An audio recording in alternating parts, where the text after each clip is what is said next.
known for its rich commercial and cultural heritage, India has been home to some of the oldest civilizations in the world, such as the Indus Valley civilization.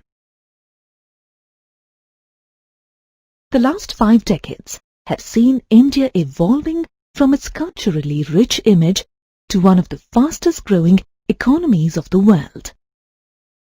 The country has shown substantial development in the agricultural, industrial, and technological sectors. In addition to this, India has also contributed significantly to world history. From the ancient times of the Indus Valley civilization, through the British rule, to free India, the country has witnessed it all.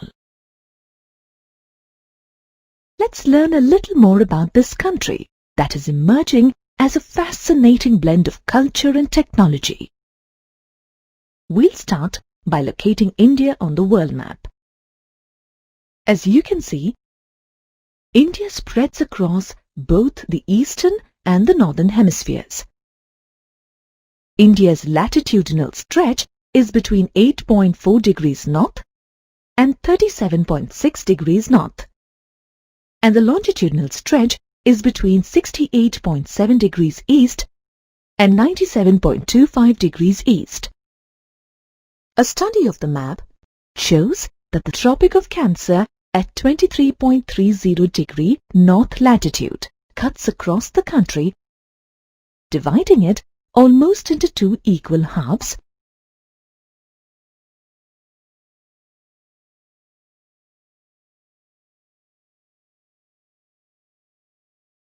Did you know the Tropic of Cancer is the northernmost latitude at which the sun can appear directly overhead at noon? Coming down, beyond the mainland, the country extends further to the south. The Andaman and Nicobar Islands are the extensions of India in the southeast, and the Lakshadweep Islands in the southwest. So, you see that India is a big country. But exactly how big? What is the country's area? The total area of the Indian land mass is 3.28 million square kilometers. This accounts for nearly 2.4% of the total land area of the world. If you compare India's size to that of other countries, India is the 7th largest country in the world. Now, let's focus on the outline of the country in the map. Let's see if you can make out the natural features bordering the country.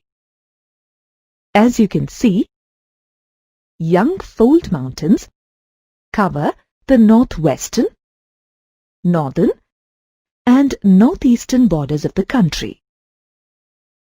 The total land boundary of India measures 15,200 kilometers. Starting from 22 degrees north latitude down towards the south, India is bordered by the Bay of Bengal in the east, the Arabian Sea in the west, and the Indian Ocean in the south. In fact, the tapered shape of southern India divides Indian Ocean into the Arabian Sea and Bay of Bengal.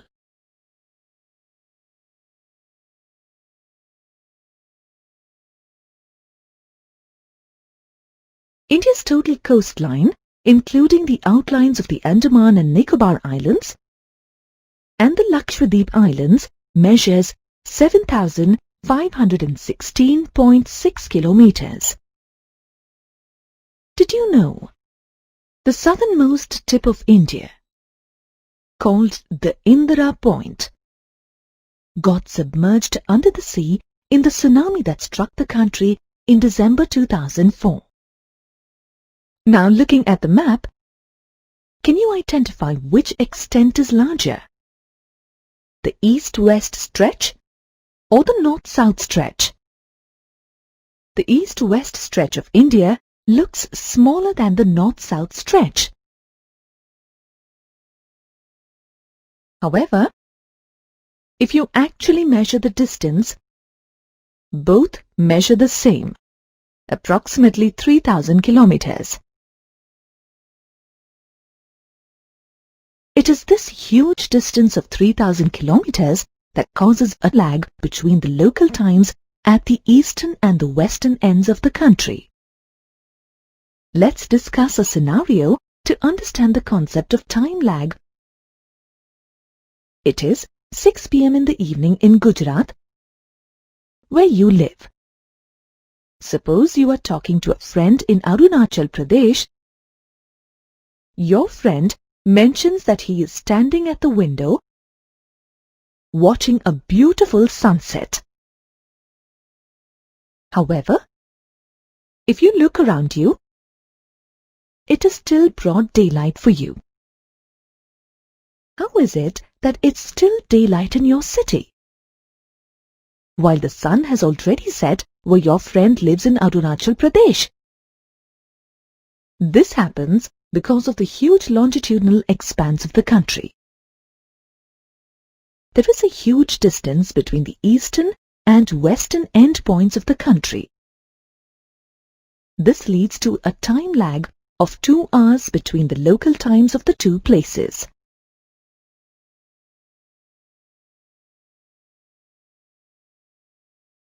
However, in practice, the clocks in both locations will show the same time, because the entire country follows a standard time.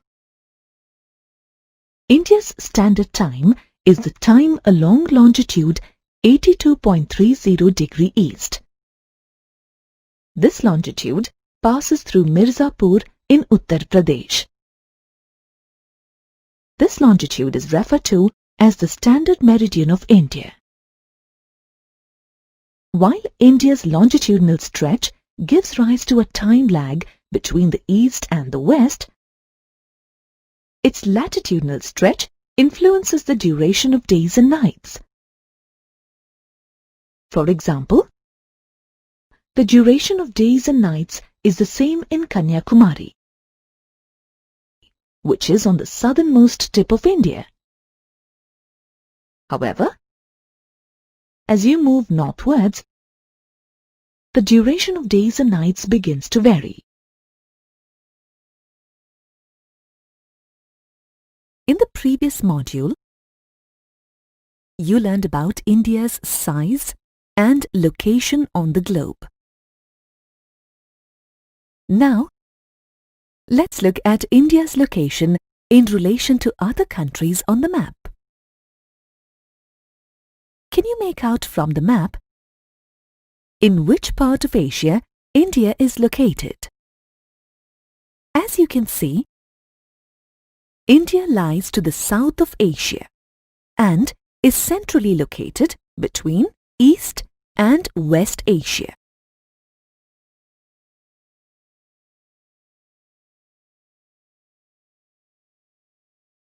The Deccan Peninsula in the south of India protrudes to the south, thereby extending the Indian boundary into the Indian Ocean. Thus, India acts as a southward extension of the Asian continent. India is very strategically located in the center. The trans-Indian Ocean routes connect it to Southeast and East Asian countries in the east and to African and European countries in the west. Did you know? The opening of the Suez Canal in Egypt in 1869 has reduced India's distance from Europe by approximately 7,000 kilometers. It connects the Mediterranean Sea with the Indian Ocean. India's long coastline has added to its means of contact with the rest of the world through the sea route. In fact, India has a longer coastline than any other country in the Indian Ocean. It is because of India's important position in the Indian Ocean that the ocean is named after India.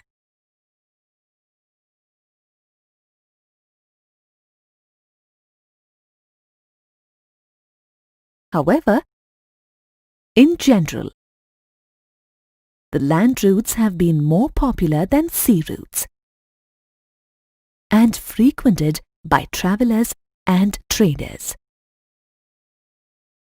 In fact, in ancient times, before the sea routes were explored, traders used passes in the mountains to travel in and out of India. Did you know? The Silk Road passing through India is an extensive network of trade routes connecting the East, West, and South of Asia to the Mediterranean world, including North Africa and Europe. The Silk Road was a significant factor in the development of great civilizations in China, India, Egypt, Persia, Arabia, and Rome. Now let's examine how India's strategic location contributed to its development and enabled it to contribute significantly to the world. Traders have been using both the land and sea routes passing through India to exchange ideas as well as commodities. For example, ancient scholars took ideas from epics like the Ramayana and the Mahabharata and teachings of the Bhagavad Gita to the world through these routes.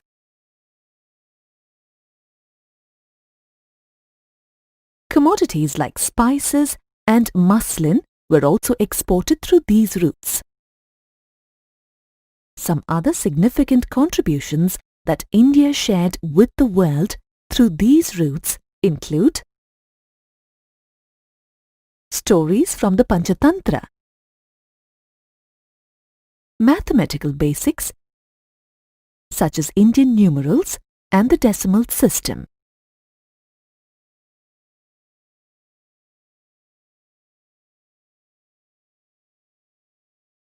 interestingly, the Western world commonly refers to the Indian numeral system as the Hindu-Arabic numeral system because it reached Europe through the Arabs.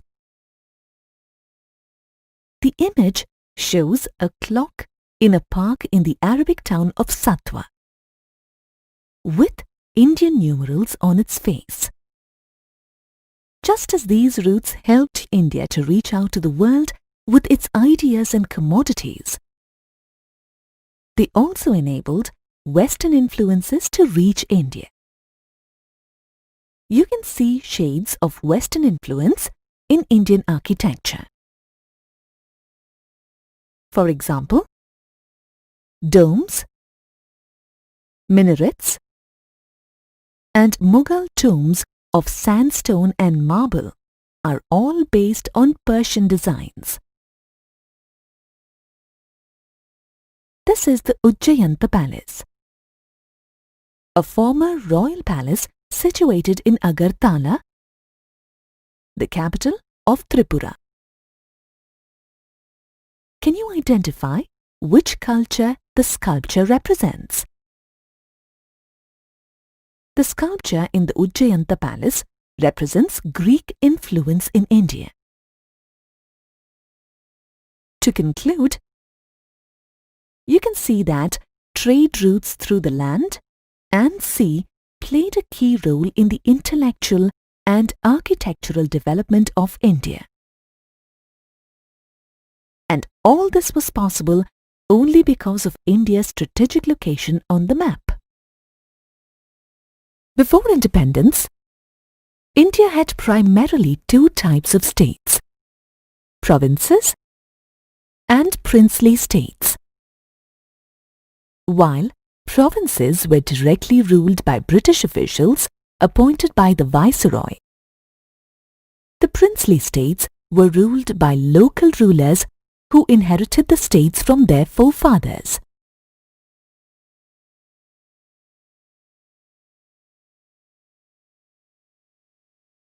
However, post-independence, these princely states were merged with the Indian Union. And later on, the country went through several reorganizations under the State Reorganization Act.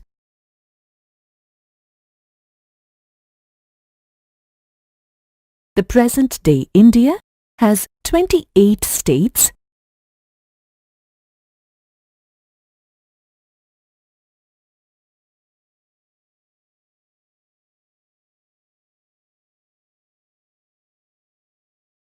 and 7 union territories.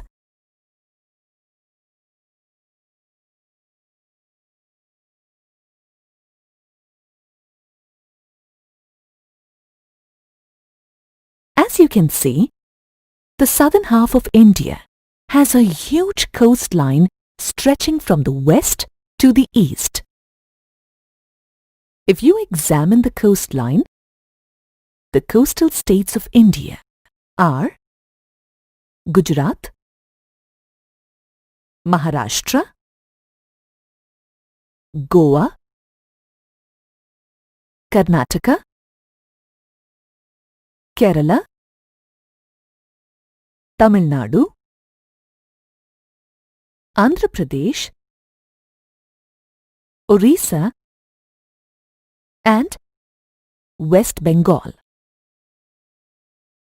In addition to these states, the coastline is shared by the Union territories of Andaman and Nicobar Islands, Daman and Diu, the Lakshadweep Islands, Puducherry.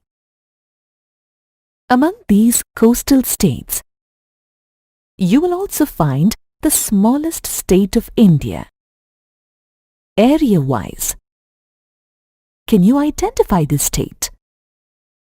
It's Goa, with an area of 3,702 square kilometers.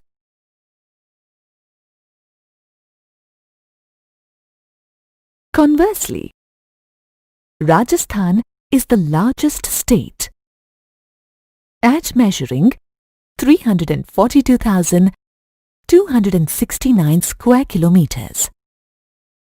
Rajasthan shares its western border with Pakistan, which has its capital at Islamabad.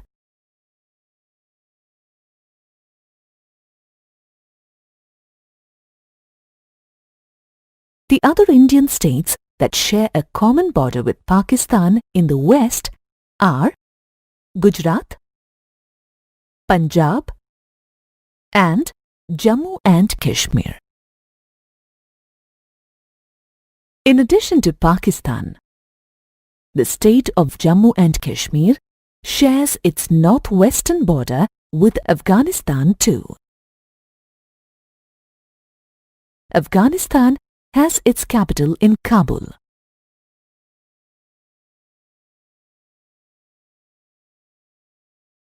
Due to its strategic position, Afghanistan has been an ancient focal point for trade and migration between the East and the West.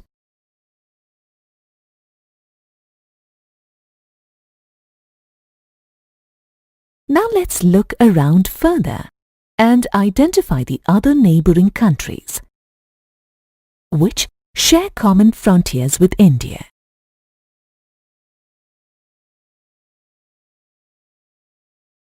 Let's start with the northeastern neighbors, China, Nepal, and Bhutan.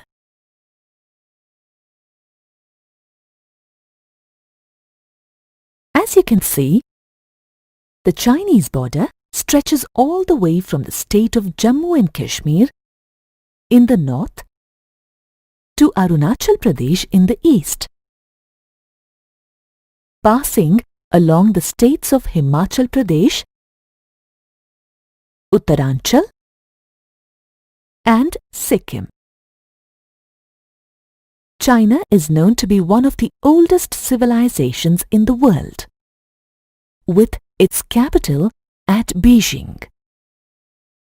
India also shares its northern border with Nepal, which is the world's smallest Hindu state.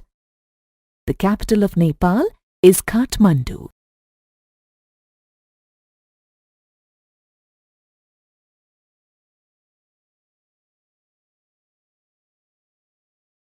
Which Indian states share their border with Nepal?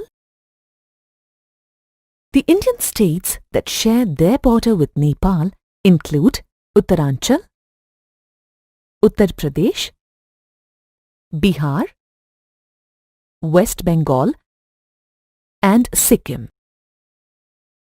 Among these, Sikkim, West Bengal, along with Assam and Arunachal Pradesh, also shares its border with Bhutan.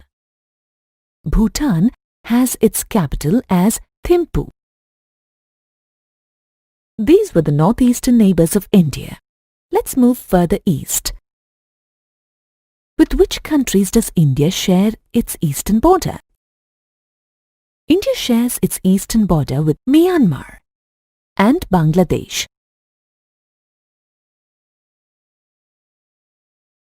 You may remember Myanmar by another name. The earlier name of Myanmar was Burma. Myanmar has its capital at Rangoon.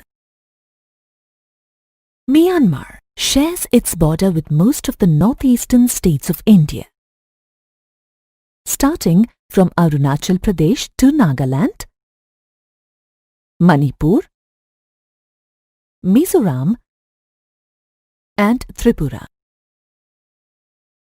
Tripura also shares its border with Bangladesh. In fact, Bangladesh is bordered by India on almost all sides, except in the south. The other Indian states that share a common border with Bangladesh are Meghalaya, West Bengal,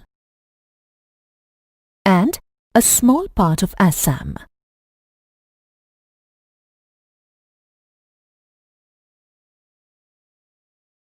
Did you know Bangladesh was earlier known as East Pakistan and was part of Pakistan? Only in the year 1971 was it declared an independent country and came to be known as Bangladesh, meaning the country of Bengalis, because of its large Bengali population. Speaking of population, Bangladesh, with its capital at Dhaka, is one of the most densely populated countries in the world. So you learned about all the neighboring countries that share their borders with India. There are two other neighbors that don't share their borders with India. These are the island countries of Sri Lanka and the Maldives, India's neighbors in the south.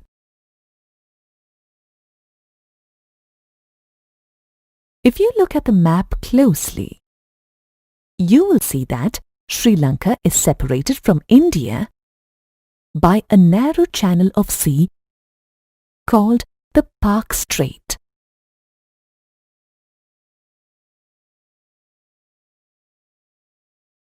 The strait connects the Bay of Bengal in the east to the Gulf of Mannar in the south.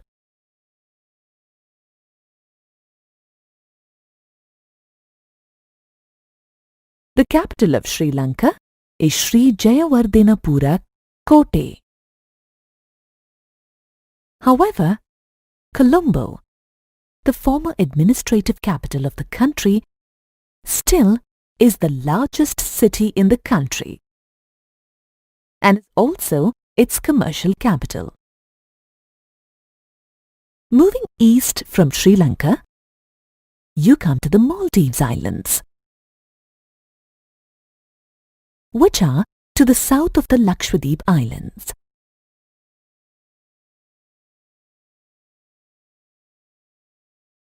Maldives is the smallest Asian country, both in area and population, and has its capital at Malé.